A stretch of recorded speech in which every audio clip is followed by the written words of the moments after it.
여러분, 행복이 무엇입니까?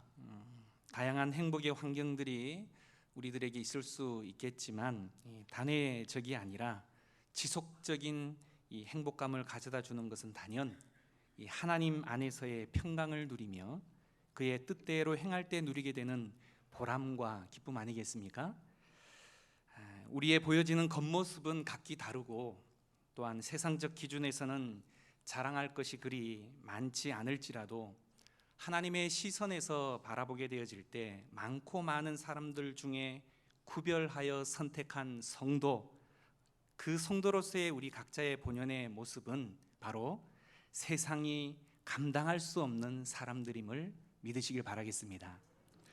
아무리 암흑시대라 할지라도 어둠의 벽을 뚫고 나가는 세상이 감당할 수 없는 사람, 그런 용사가 바로 성도요 그리스도인이라는 것입니다. 이것이 성도, 바로 우리의 본연의 모습이다라는 것이죠. 따라서 교회를 다니는 것이 중요한 것이 아니라 바로 진정 나에게 믿음이 있느냐, 또한 그 믿음은 반드시 삶에서 드러나게 마련인데 결국 나는 어떻게 살아가고 있느냐, 이것이 중요하다라는 것입니다. 구경하는 자, 판단하는 자, 주의 말씀을 적극적으로 행하지 않고 다른 이들에게 모든 책임을 떠넘기는 자가 되지 않고 바로 주님께서 걸어가신 그 모습 그대로 우리가 함께 걸어가는 자가 되어져야 할 것입니다. 하지만 세상이 바쁘고 또한 분주하다 보니 그리스도인의 가장 근본적인 삶의 태도인 바로 이 예배조차도 열심을 내지 못하는 일들이 생겨나고 있습니다. 신앙은, 천국은 어리숙하게 또한 규모 없이 주어지는 것이 결코 아닌 것입니다. 예수 믿으면 구원받는다라는 진리를 너무 가벼이 여겨서 표면적인 그리스도인들이 지금 이 시대 가운데는 너무나 많이 있다라는 것이죠. 다시 말해 예수 믿은 이후의 삶에 대한 바른 열정에 대해서는 크게 신경을 쓰고 있질 못하다라는 것입니다. 이미 천국의 티켓을 따 놓았으니 별 문제가 없다라는 것이죠. 하지만 예수를 믿는다라고 말하는 것은 우리가 생각하는 그리 건조하고 냉랭하게 출신 고향을 소개하거나 나의 취향을 이야기하는 정도의 무게가 결코 아니다라는 것입니다. 예수를 믿는다라는 말이 가지는 이 파격적인 무게는 율법 시대 당시에 제사를 드리면 구원을 받는다라는 제도와 일방적인 종교 행위를 뒤집는 혁명에 가까운 것입니다. 자신을 죄인으로 인정하는 분명한 고백과 대속자 예수님 없이는 결코 구원받을 수 없다라고 말하는 철저한 자기 부인과 말씀을 행동으로 실천해야 하는 끊임없는 영적인 전쟁을 치러야 한다라는 것을 내포하는 말이 예수를 믿는다라는 말입니다. 다시 말해 좋은 게 좋은 거다, 쉽고 편하게 가자라는 지금 세대의 신앙관으로서는 우리를 넘어뜨리려 하는 이 사단의 견고한 진을 결단코 파할 수가 없다라는 것이죠. 물론 하나님의 자녀가 막연한 두려움에 사로잡힐 필요는 없겠지만 우리의 대적 사단을 너무 가볍게 무시해서도 안 된다는 것입니다. 주님께서 당시 세대를 향해서 너희는 나를 불러 주여 주여 하면서도 어찌하여 내가 말하는 것을 행하지 아니하느냐라는 말씀, 결코 바로 우리와도 무관하지 않음을 우리는 기억해야 한다라는 것입니다. 요즘 새벽마다 여호수아서를 우리는 살펴보고 있는데 그것을 보면 하나님께서는 가나안 땅을 이스라엘 백성에게 주실 때에 가나안에는 이미 7 족속이 그 땅을 차지하고 있었습니다. 그들은 수백 년 동안 그 땅을 점령하고 또한 그 땅에서 자자손손 살아오고 있었기 때문에 순순히 이스라엘 백성들에게 그 땅을 내놓을 턱이 없는 것입니다. 결국 전쟁을 해야만 얻어낼 수 있는 땅이었다라는 것이죠. 그렇기 때문에 이스라엘 백성들에게 가나안 땅에 들어가기 전에 바로 여호수아를 불러서 하나님께서 부탁하신 말씀이 있죠. 가나안 땅에 들어가기 전에 하나님의 약속을 분명히 그의 마음속에 기억하라라고 말씀하신 것입니다. 하나님의 약속을 알아야 그의 마음이 평안할 수 있고 안정되어질 수 있기 때문이다라는 것이죠. 그 약속의 말씀은 바로 여호수아 1장 3절과 4절에 내가 모세에게 말한 바와 같이 너희 발바닥으로 밟는 곳은 모두 내가 너희에게 주었노니 곧 광야와 이 레바논에서부터 큰 강 곧 유브라데 강까지 해쪽 속의 온 땅과 또 해지는 쪽 대해까지 너희의 영토가 되리라 라고 말씀하신 것입니다. 약속의 말씀을 기억하고 마음속에 평안을 가지고 진격하라는 것이죠. 그리고 항상 하나님께서 너희와 함께 하심을 믿으라라는 것입니다. 그를 믿고 의지하여 힘과 용기를 가지고 영적인 전투의 싸움을 싸우라는 것이죠. 이 세상을 살아가다 보면 우리를 불안하게 하고 공포심을 가져다 주는 요소들이 산적해 있음을 우리는 잘 알고 있습니다. 그런데 불안과 그러한 수많은 공포보다도 더 큰 힘이 무엇입니까? 바로 믿음이라는 것이죠. 그렇기 때문에 하나님께서는 우리에게 이 믿음을 가지고 불안과 공포를 극복하고 강하고 담대하라라고 말씀하시는 것입니다. 그리고 늘 하나님의 말씀에 순종하라는 것이죠. 말씀을 묵상하고 순종함으로 하나님과 끊임없이 교통하라라는 것입니다. 말씀 속에 하나님이 계시고 그 말씀 속에 형통함이 있다라고 우리에게 말씀하시는 것입니다. 결국 우리가 너무나 잘 알고 있는 바처럼 여호수아를 통해서 이스라엘 백성은 가나안 땅에 들어갔고 그 땅을 점령할 것을 우리는 너무나 잘 알고 있다라는 것입니다. 오늘날 우리에게도 하나님께서 주신 가나안 땅이 있습니다. 우리가 갈 푸른 초장은 예수님이 십자가에 몸을 찢고 피 흘려서 우리를 향한 용서를 통해서 의롭다함을 얻게 하시고 하나님의 영광에 참여할 수 있는 그 땅을 허락해 주셨다는 것입니다. 우리는 그리스도 안에서 이 천국 영생의 복을 받은 사람들입니다.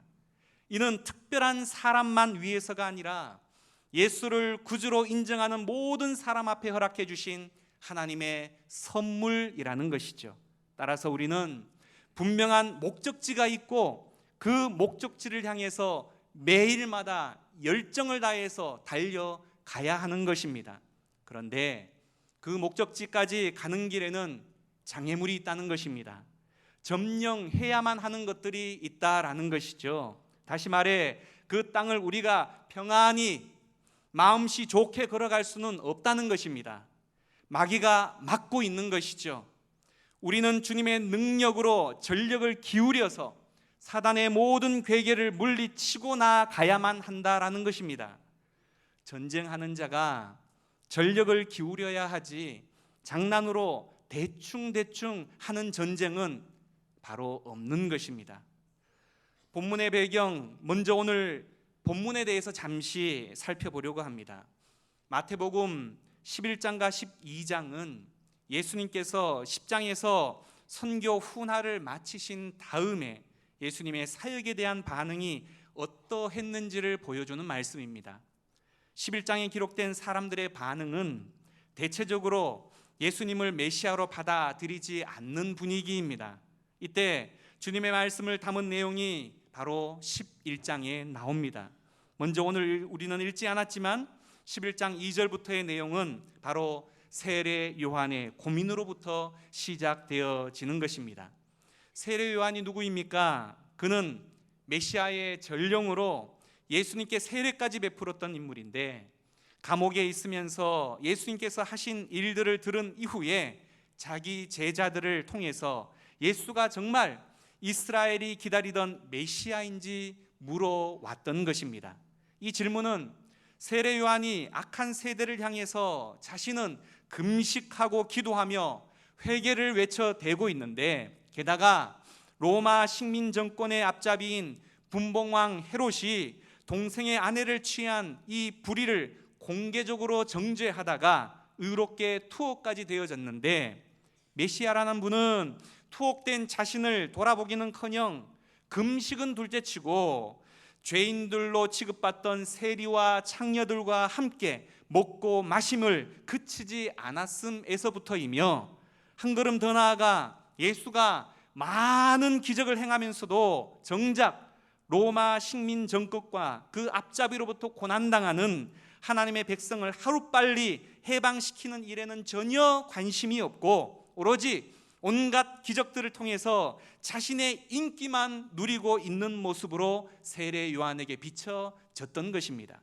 그러니 세례 요한의 입장에서는 충분히 예수님에 대한 그 메시아성에 의심이 들 만도 한 것이죠. 이에 예수님은 세례 요한의 질문에 대해서 이렇게 말합니다. 소경이 보며 안진뱅이가 걸으며 문둥이가 깨끗함을 받으며 기머거리가 들으며 죽은 자가 살아나며 가난한 자에게 복음이 전파된다는 이 구약의 예언의 실제를 드러내심으로 자신이 메시아이심을 바로 11장 5절에 밝히고 있다는 것입니다. 세례 요한이 일시적으로 실족하게 되어졌고, 그래서 예수님께서는 실족하지 않는 자가 복이 있다라고 6절에 말씀하고 있는 것입니다. 다시 말해 예수님께서는 정치적으로 불의한 세력을 힘으로 몰아내는 정치적인 메시아가 아니라 자기 백성을 저희 죄에서 구원하시는 메시아이며, 그 증거가 앞선 마태복음 8장과 9장에 기록되어져 있다라는 식으로 답변하고 계신 것입니다. 충분히 우리는 세례 요한을 100번 이해하면서도 우리 또한 그러한 입장에 설 때가 얼마나 많은지 모르겠습니다. 내 생각과 내 계획대로 일 처리가 되어지지 않을 때 우리는 얼마나 자주 하나님을 원망합니까? 또한 한 걸음 더 나아가 그분의 존재에 대한 의문까지 제기한 적이 얼마나 자주냐라는 것이죠. 내가 보기에는 지금이 가장 적기이고 이 방법이 최고인데, 결코 주님은 미동도 하지 않으실 때, 곧 숨이 넘어가는 시점에, 아니 그냥 그 숨이 넘어가고 말았을 때 우리는 주님을 얼마나 크게 원망하고 있냐라는 것입니다. 알다시피 주님은 우리의 생각 너머에, 불가능 너머에 계시면서 죽은 자도 살리시며 모든 것이 끝났다라고 말하는 그 순간에도 얼마든지 새롭게 시작하실 수 있는 분이심을 머리로는 알면서도 그 일이 나에게 닥치면 그 사실이 잘 용납되어지지 않는다는 것입니다. 이런 의심의 안개에 갇힌 세례 요한을 향해서 예수님은 당시 무리들에게 선지자 정도로 여겨졌던 그를 바로 여자가 낳은 자 중에 가장 큰 자로 명령하십니다. 다시 말해 구원 역사의 진전 과정에 있어서 가장 가까이에서 메시아를 예언한 전령으로서 선지자다라고 말한 것입니다. 그러나 세례 요한도 메시아의 그 성취된 천국에 들어와 있질 못하고 그것이 성취되기 전에 예언한 자로 머물렀다라는 점에서 천국에서는 지극히 작은 자라도 세례 요한보다 더 크다라고 말씀하신 것입니다. 특별히 오늘 말씀의 제목과 같이 천국이 침노당한다라는 내용에 있어서 성경 주석가들의 다양한 해석 방법들이 이렇게 난무한 난해한 성경 구절입니다만, 오늘 말씀이 전달하고자 하는 큰 맥락에서 저는 두 가지 해석의 방법들을 통해서 우리의 삶에 함께 적용을 해보고자 합니다. 첫 번째 해석의 방법은 마태복음의 문맥에 따라서 부정적인 의미로 해석할 수 있게 되어지는데, 침노하는 자라고 말하는 것은 폭력적인 사람들로, 구체적으로는 바리새인, 악한 영들, 그들을 따르는 무리들, 세례 요한과 예수님에게 적대감을 가지고 있었던 모든 사람들을 가리킵니다. 결국 세례 요한과 예수 그리스도는 이 폭력적인 자들에 의해서 심각하게 대적당할 것이다 라는 말이죠. 어떤 학자는 그래서 마태복음은 핍박받는 공동체를 위하여 쓰여진 책으로 세례 요한을 고난받는 그리스도의 모델 혹은 예수님과 세례 요한을 고난의 동반자라고 묘사하기 위해서 본문을 기록했다라고 말하기도 합니다.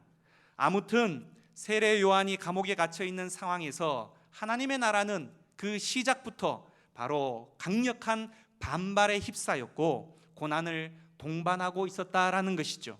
이 때문에 예수님은 제자들을 천국 복음을 선포하기 위해서 파송하시면서 그들이 받을 고난에 대해서 미리 예고까지 하셨던 것입니다. 뿐만 아니라 세례 요한이 고난을 받듯 자신도 고난을 받을 것을 말씀하셨습니다. 이처럼 그리스도를 반대하는 세력은 점차 커질 것이며 더욱 악화될 것이다 라는 말씀이죠.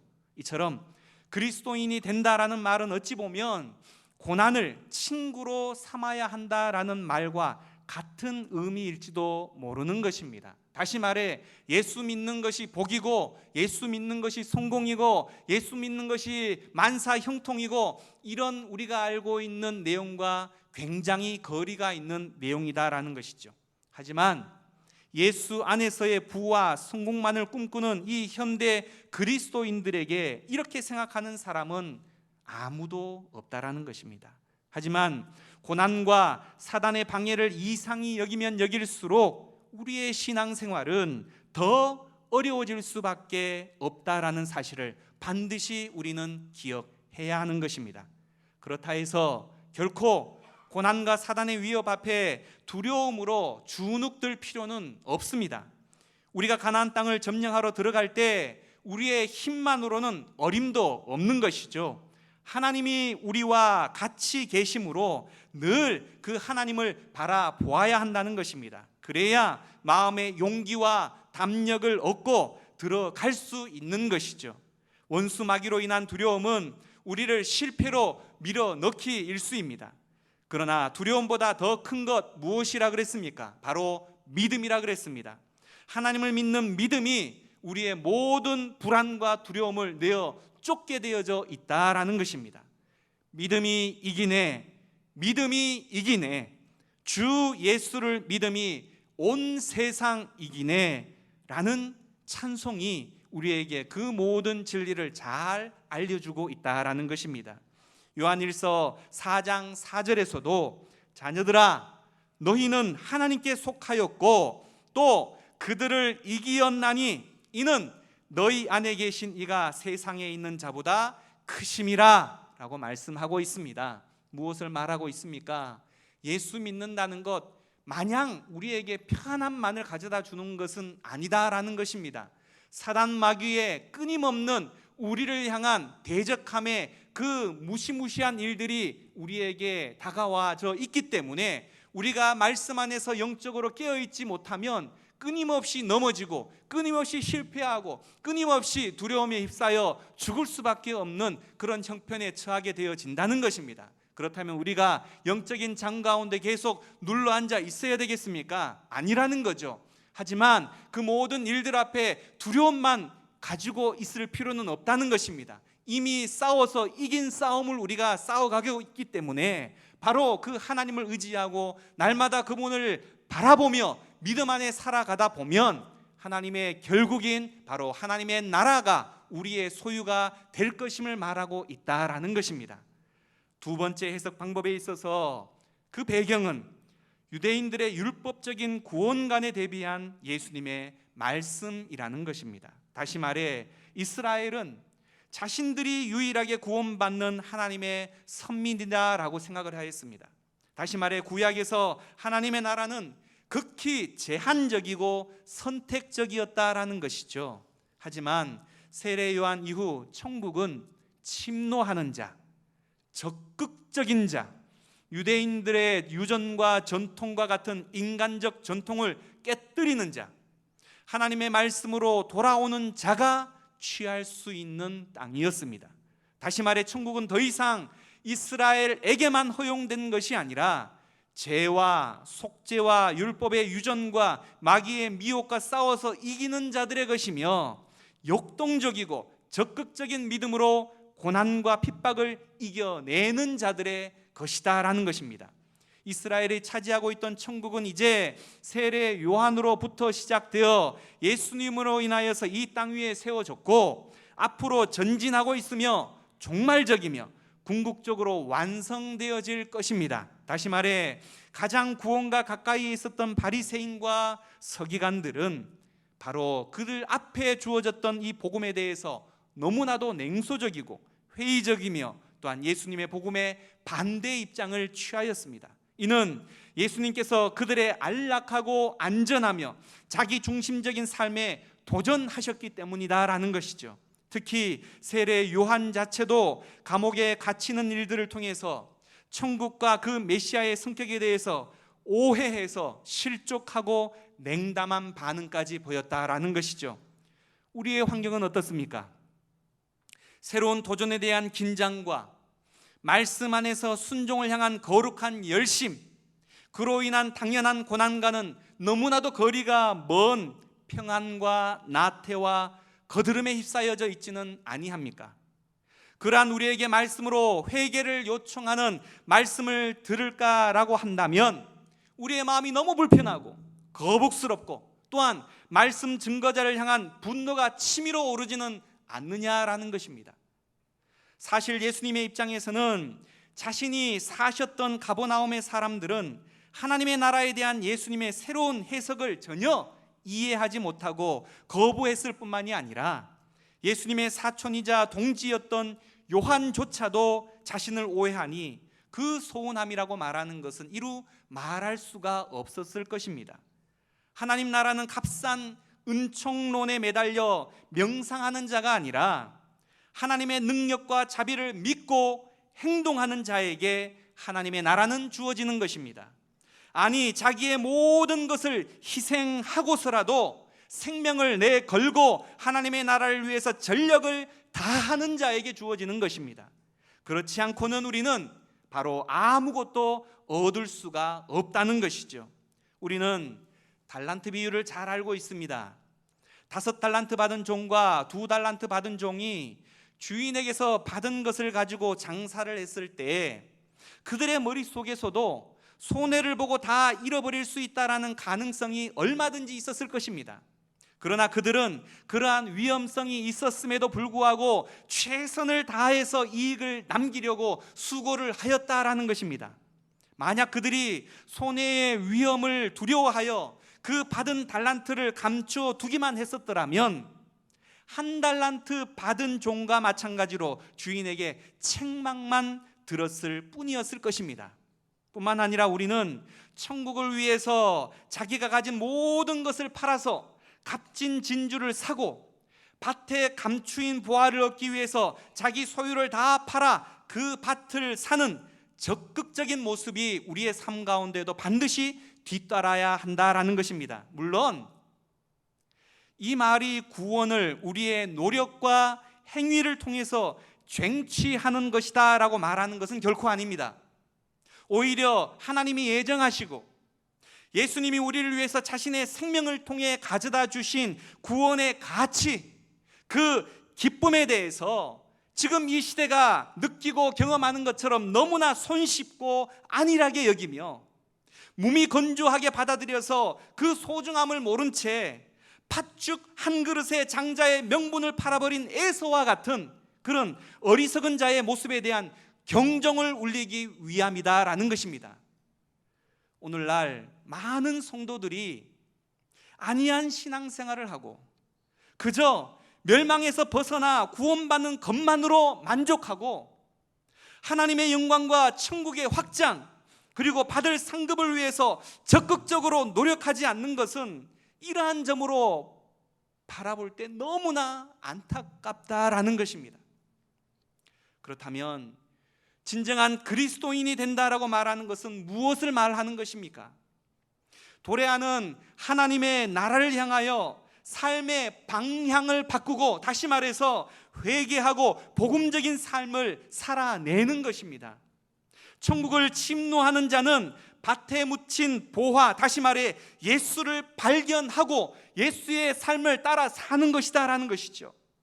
하나님의 나라의 목적지를 두고 예수님과 연합해서 성령님의 그 다스리심과 인도하심을 따라서 매일마다 자신의 육신의 소욕과 싸워서 이기며 살아가는 사람들인 것입니다. 주님의 마음을 품고 끝까지 내가 가지고 있는 이 믿음을 지켜내는 것, 천성을 향해서 매일같이 한 계단 한 계단 올라가는 자, 이와 같은 삶을 살아내는 성도가 되어질 때 비로소 천국은 진정으로 우리들의 것이 되어질 것입니다.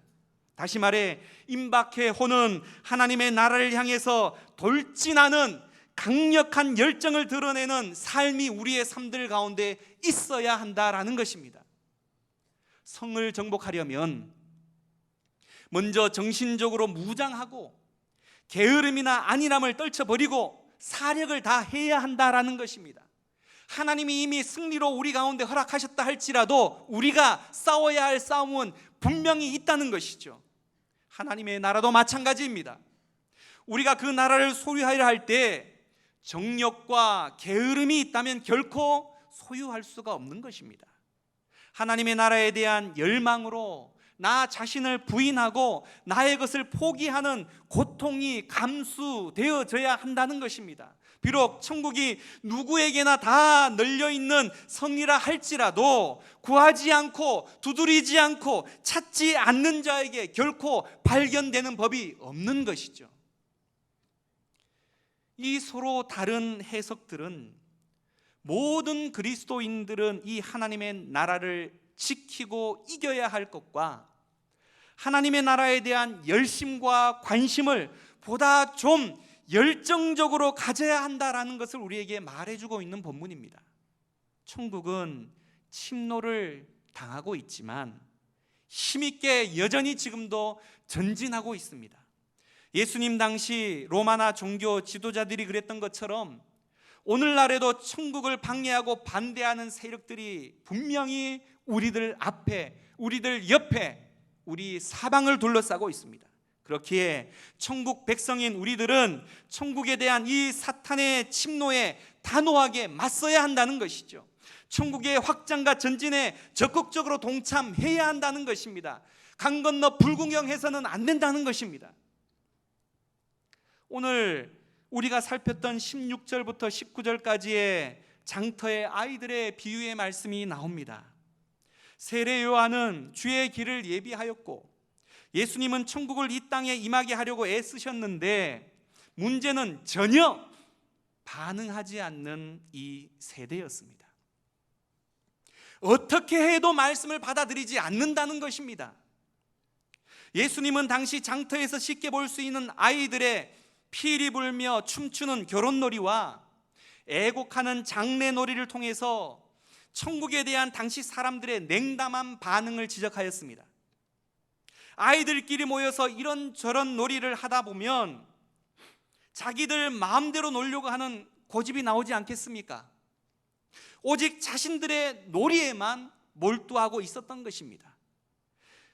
천국은 내가 현재 이 땅 가운데에서 놀고 있는 나의 놀이를 포기하고 주님의 놀이에 응하는 삶이 있을 때 비로소 천국 백성이 되어질 수 있는 것입니다. 오늘 이 세대도 하나님의 나라에 대해서 전혀 관심을 보이는 이들이 그리 많지 않은 것 같습니다. 하지만 응답하지 않는 이 세대를 향하여서 주님께서는 여전히 피리를 불고 계십니다. 믿음 있는 자를 찾기 위해 지금도 애절하게 피리를 불고 계시는 그 소리를 우리는 들을 수 있어야 한다는 것입니다. 주님은 우리에게 천국을 소개하고 그곳에 들어오도록 끊임없이 초청하고 계십니다. 기쁨으로 천국을 받을 것인지 아니면 거부할 것인지 태도를 분명히 하라 라고 우리에게 응답을 촉구하고 계신다는 것입니다. 따라서 복음은 모든 이들에게 구원의 기회이기도 하지만 그것을 받아들이지 않는 자에게, 냉랭한 자에게, 관심이 없는 자에게 심판의 근거가 된다라는 사실을 우리는 반드시 기억해야 합니다. 따라서 우리는 삶의 중심 가운데에 내가 주인이 아니라 하나님이 주인 되게 하시고 우리의 삶이 늘 복음에 합당한 생활을 이루는 일들을 통해서 하나님의 능력이 우리의 삶들 가운데에서 드러나는 인생을 살아갈 수 있어야 한다라는 것입니다. 또한 복음은 먼저 믿은 우리에게 더 많은 책임을 묻게 된다라는 사실을 명심해야만 합니다. 예수님이 오신 이후에 그의 복음을 들은 성도들에게는 예수님 이전의 성도들보다 더 많은 책임이 있다는 것입니다. 구약의 성도들은 복음을 알지 못했고 온전한 의를 향해 갈 수 있는 모든 길이 차단되어져 있어서 그들이 빛이 없는 생활을 하고 율법의 노예가 되기도 했지만 예수께서 오신 이후에 신약 시대를 살아가는 모든 성도들은 예수의 복음으로 하나님께 나아갈 수 있게 되어졌고 죄에서 해방된 자유로운 의인의 모습을 가질 수 있게 되어진 것입니다. 하나님께서 이런 구원의 길을 분명하게 제시해 주셨음에도 불구하고 우리가 불법을 행하고 그 길을 외면하여서 구원받을 수 없게 되어진다면, 아니 오히려 구원받고자 하는 자의 길을 막아서게 되어진다면 이런 것을 모르던 구약시대의 사람들보다 더 많은 책임을 져야 하는 것은 당연한 것입니다. 다시 말해 모르고 지은 죄에 대해서는 선처가 가능할 수 있을지 모르겠지만 알고도 지은 죄에 대해서는 오히려 가중처벌이 상례다라는 것이죠. 따라서 우리가 예수와 그의 가르침을 저버린다면 하나님께서 심판하실 때에 당신의 어린 양인 예수께서 우리에게 주신 그 복음의 은혜만큼 더 많은 책임을 우리에게 요구하시게 되어진다라는 것을 우리는 반드시 기억해야 한다는 것입니다. 특히 오늘 본문 우리가 읽지는 않았지만 11장 20절부터 나오는 갈릴리 도시는 예수님께서 권능을 가장 많이 행하신 고을들입니다. 하지만 그 고을들은 회개하지 않았기 때문에 예수님으로부터 신랄한 책망을 받게 되어집니다. 많은 사람들이 예수님을 따랐고 치유받거나 그분의 치유를 보기 위해서 열심히 나아오기는 하였지만 회개하고 예수님을 오실 그이로 믿은 사람은 극소수였다라는 것이죠.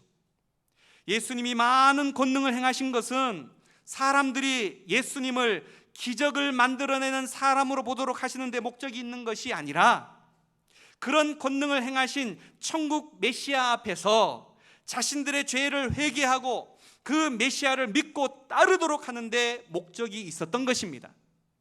하나님 나라를 받아들이고 예수님을 따라서 사는 사람은 아무리 작은 사람일지라도 성취의 시기에 살고 있기 때문에 그래서 요한보다도 더 크다라고 말하는 것입니다.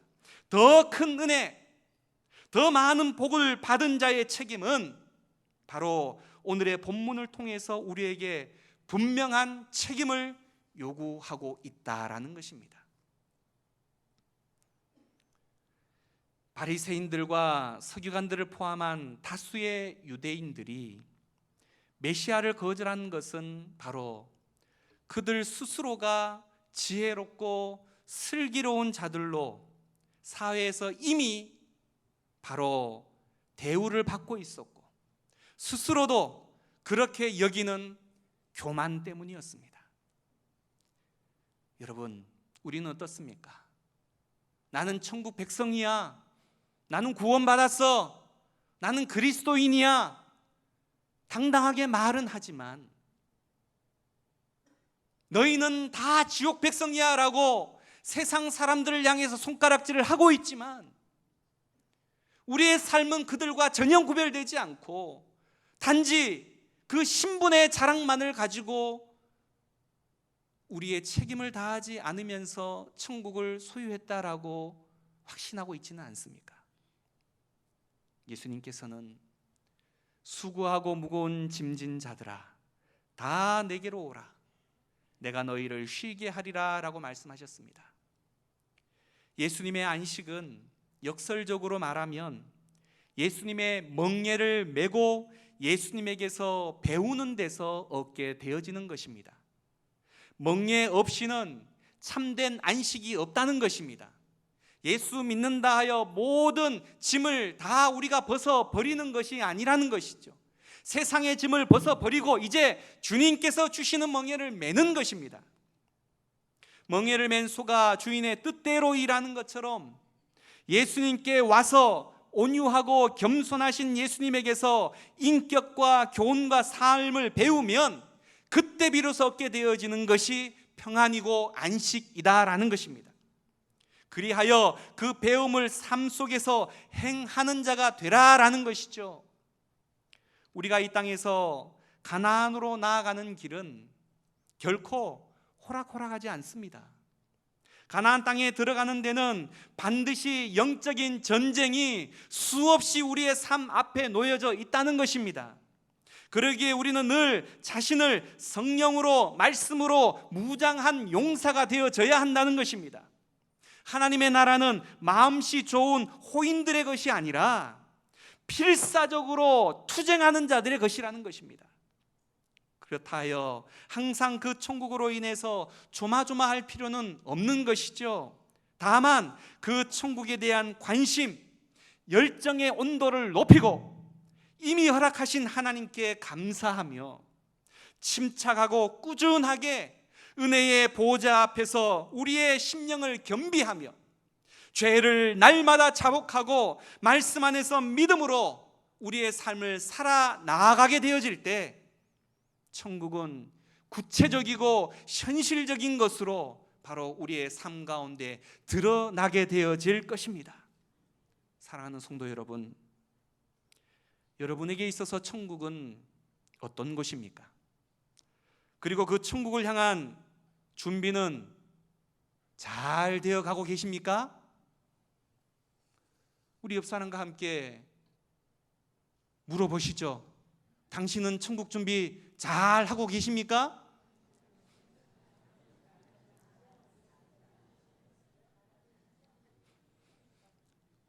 가끔 제가 하는 말입니다만 해외여행을 계획하는 가정들이 많이 늘어나고 있습니다.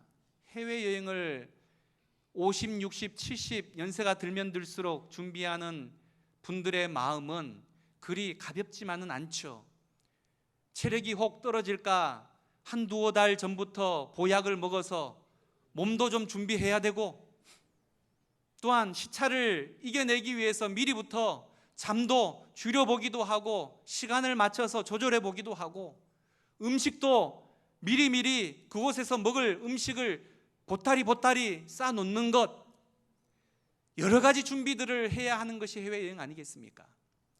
이 땅 가운데 단지 해외여행 하나를 준비하는데도 그런 준비가 필요한데, 영원히 살아가야 할 천국을 우리가 준비하는 일에 어떻게 이렇게 무관심하고 어떻게 이렇게 준비 없이 우리가 삶을 살아가고 있느냐라는 것입니다. 여러분, 천국은 우리가 계획한 날에 오지 않습니다. 도둑같이 온다 그랬습니다. 오늘 우리에게 주어질 하나님의 나라가 임하게 되어진다면 나는 준비가 되어졌습니까? 기도하겠습니다. 사랑하는 하나님,